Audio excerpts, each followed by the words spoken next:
All right, guys, let's jump right into it. High school football season has begun. It's the Prep Spotlight presented by the Jacobs Insurance Agency, local, independent, and trusted. We'll start with probably the premier high school program in our area, at least, New Lothrop, 30. Muskegon Catholic Central 29. What a game that was. It was a 4 o'clock game, I believe, over at Grand Blank's new stadium over there.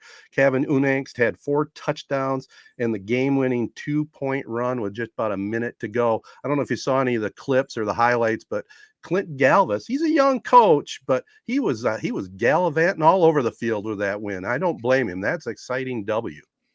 That's a big win, right? I mean, Jared, you probably know a little bit after working on the west side for a little bit about Muskegon Catholic Central. It's a proud program over there. So that's a big win for New Lothrop. Absolutely. They rebuild, man, like it's nothing, no one's business. I don't know how, I don't know why. Just it comes down to Coach Galvis. Yeah. And I mean, you say he's kind of like the guy who's perpetually young. He's like Pete Carroll. I mean, how old is he now? Probably almost 40. Is he 40? Gotta be pushing 40. He has the energy. Hey, that's not old, all right? No, it's not. He's got the energy of a 15-year-old, man. It's impressive. Yeah. Also impressive, Durand Railroaders look like they're back again, 41-7 over Langsburg. Drew Allward, Carter Purdy, and Caden Holbrook all rushed for over 100 yards for the Railroaders in that one. Keep in mind, that's the big game. Sorry, Ted. That's the big game this Friday, right? Durand and New Lothrop. Yes, that's a good matchup there for who's going to win the MMAC without a doubt. Another big game, Corunna opened up with a win, 21-14 over Fowlerville. Caden Cowdery replaced Wyatt Bauer at quarterback, had a solid game, 140 yards on the ground, a 22-yard TD to clinch the W. Cavaliers got a few things to clean up, but they have some talent on that team, especially in the trenches. I know AJ Brieger, he was out that game. He might be out the next game too. Oh yeah. And I didn't hear the extent of Bryce Eddington's injury, other than he's okay. He's what? He is okay. Oh, good. Because he went out with a rib injury, I believe. I mean, obviously. Go ahead, Jared. The rumors on these games, man. You're up in the booth. You walk to go to the bathroom, and you apparently heard that he broke his ribs. Where do these rumors even come from? Oh. First of all, I didn't say broke his ribs. I said hurt his ribs, but Matt said he heard. There's rumors, man. They go swirling. It's funny. Matt's my source. Yeah, I mean that came from friends who were at the game and texted that to me. So then I relayed it over to Ted. Of course, you didn't have to say it on air, but I just wanted to provide you a little bit, maybe.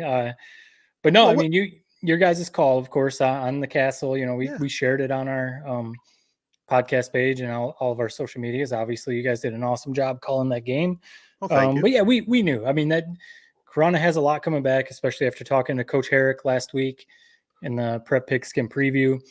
They obviously lost some of the best players in Corunna history. Right. They also brought back a lot of talent, but there was going to be some growing pains. I mean, when you lose the talent that Corunna did, kind of like maybe you can say like Michigan football, we're going to talk about them in a little bit.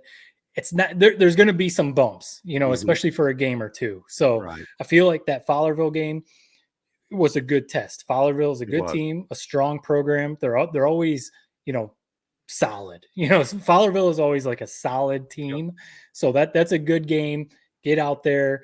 Hopefully all the injuries get cleaned up and everything like that, and everyone's okay. But no, I think it's like the world is not collapsing type of thing. Corunna's still going to be good. But yes, they have some stuff to figure out and to work on. Big, going from week 1 to week 2, we'll see what happens too. By the way, was it a rib injury, Jared, or not? I don't know. I didn't even honestly when I teed that up, I didn't even know that was I don't even know where the source came from. That could even get cut for all I care from the show. No, it's fine. But, I was going to say, did you want me to run down in the field like I did in the playoffs? That's what I thought. That was what I thought happened. So that's why I was getting a kick out of it. Is the you going down to the bleachers to figure things out. See, now that would be next level. You've been doing some third mic stuff in your semi-retirement. Right. That would be next level for your guys' calls. Have someone on the field reporting. Like a lot of the TV, they got two guys up in the booth, and then they have a sideline reporter.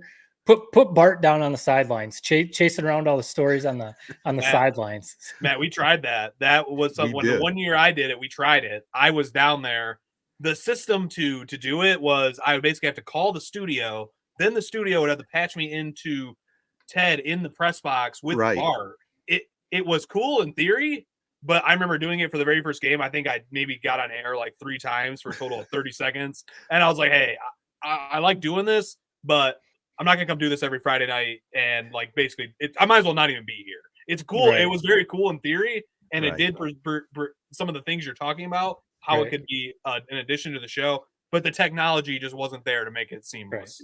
Yeah, we just have to get the real equipment with a good wireless mic so you can be on the field and use that. But Right. hey, so be it. By the way, a few other scores to pass on too. Chesaning looks like they're going to be powerful again this year. They downed Bath, made up for the regular season loss a year ago, 52-12. Max Volk had 2 touchdown passes and a TD run. Ovid Elsie, a team that we're going to have on the castle this coming Friday night against Mount Morris, they pulverized Flint Powers 49-7. Jared's favorite, Trace Tokar, 154 yards rushing, a couple of touchdowns. Clay Frucci, 154 yards and 3 touchdowns. So, They seem like they're going to be legit, right? Is that I think fair? so. Yeah, I Supposed think to so. be. I mean, they made it to semis last year. And they brought back most of the team, right? Right. Yeah. Yeah, they definitely seem like a Ford Field-esque team. And I mean, I don't know anything about Flint Powers. Either they've taken 15 steps back, or that's just a big-time dub. Yeah. 49-7? Am I crazy? That's a big win for Ovid Elsie. So we'll see what they can do this Friday night. Also, speaking of a big win, Owasso, they picked up a 34-0 win over Eaton Rapids. Hoyt Patrick, 171 yards, 2 touchdowns, and a 2-point run. 2 2-point runs, by the way, and 16 tackles on defense. His brother, Liam, the quarterback, 140 yards and 3 touchdowns. You know, I touched upon it in our Prep Pigskin Preview, and so did Teddy from the Argus. Owasso is going to be improved this year. They're going to make a little bit of noise. You know, I don't know. Obviously, they're not going to Ford Field, but they have a legitimate chance to possibly sniff the playoffs, I think. Well, the big thing for any team, but a team like Owasso trying to rebuild and get things going, you got to win those games that you're supposed to win, you know, against maybe the teams that are where Owasso was a few years ago, like really bad. Mm-hmm. You got to win those ones, because then when you go up against teams like Corona or some of the other tougher teams, maybe you can try and pull an upset or 2 in those games, but it's like you got to win the games like they did this last Thursday. Yep. Big road win for the games Trojans. you're supposed to win those ones. Yep. Also, I was gonna bring up. No, go ahead, Ted. Oh, I was just had one more score. Morris over Breckenridge in 8-man football, 50-28. Wyatt Valentine had 3 interceptions in that one. What do you got for us, Matt? Yep, I was just gonna be the insider for Perry football. You know, I talked about Perry a little bit last year. I've got a couple of nephews playing for the Ramblers over there. One's a sophomore. I was gonna ask you guys about this. So Eli, my nephew, he's a sophomore. He played JV. He had a couple touchdowns in their win on the JV team, but then he was also still allowed to play varsity. Mm-hmm. Did you guys know that was a thing? Yeah, and I can't quite understand how it works. I think they get like 5 quarters. Is that how it works? Right. Oh, is that more what it is? Okay, because he only played like in the 4th quarter of the varsity, so maybe that's what it was. But man, that's a heck of a deal. If you're a sophomore and you get, you're a starter on JV, dress for the varsity game, and then maybe you get to play a little bit. So a good deal for Eli. But Perry did lose. They lost a close one to Clausen.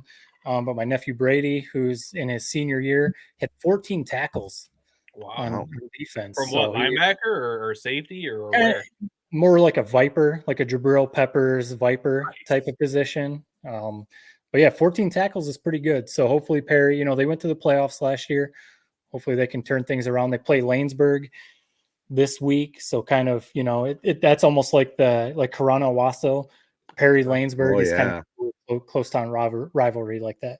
Yeah, and CMAC battle too with Perry joining that league. And then they also have a new head coach over there, Steve Bentley, Corona Cavalier graduate as well. So good luck to the Perry Ramblers. And by the way, wrapping up this prep spotlight, the MHSAA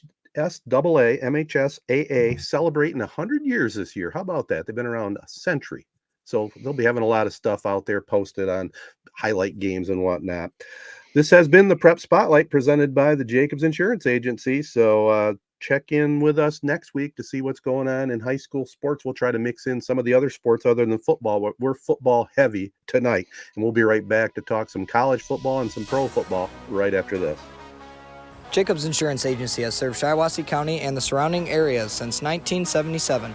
Just like 3 Point Podcasts, we've had 3 generations: Gary Jacobs Sr., Gary Jacobs II, Brian Jacobs, and myself, Noah Jacobs, serving our community with offices in Waterford and Owasso on M21, just west of Home Depot.